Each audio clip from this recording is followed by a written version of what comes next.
Headlines brought to you by Chitale बंधू.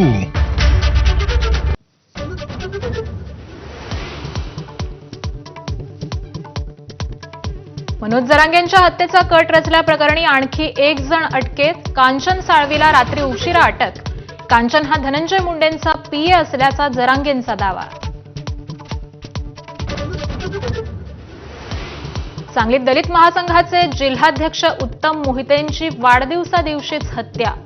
वाढदिवस साजरा करत असतानाच गुप्तीने वार करत खून. जमावाकडून हल्लेखोरही ठार. आता पीसीएम, पीसीबी आणि एमबीएची सीईटी वर्षातून 2दा. मंत्री चंद्रकांत पाटील यांची मान्यता. राज्यातील मुलांनाही 2 प्रवेश परीक्षांमधून मिळणार 2 संधी.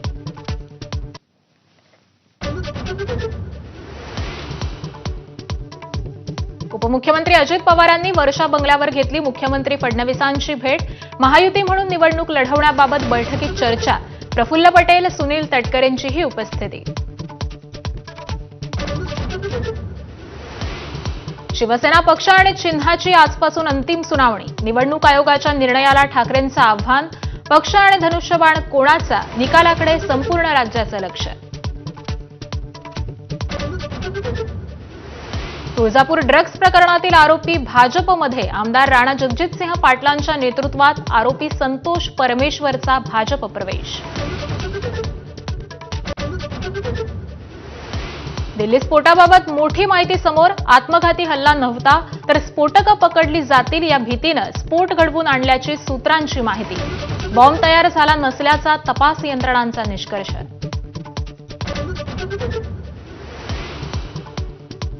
दिल्ली स्फोटाबाबत केंद्र सरकार ऍक्शन मोडमध्ये. आज पंतप्रधान मोदींच्या नेतृत्वात कॅबिनेट सुरक्षा समितीची बैठक. स्फोटाचा तपास आणि रणनीतीवर चर्चा होणार.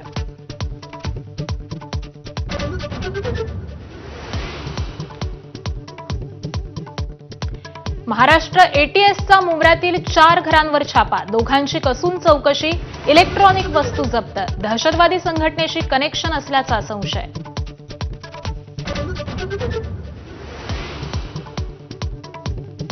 बिहार निवडणुकीच्या एक्झिट पोलमध्ये एनडीएसाठी आनंदाची बातमी. सर्व पोलचा पुन्हा एनडीएलाच कौल, तर महागठबंधन मॅजिक फिगरपासून दूर. अभिनेता गोविंदावर जुहूच्या क्रिटिकेअर रुग्णालयात उपचार सुरू. घरात अचानक बेशुद्ध पडल्यामुळे गोविंदा रुग्णालयात दाखल.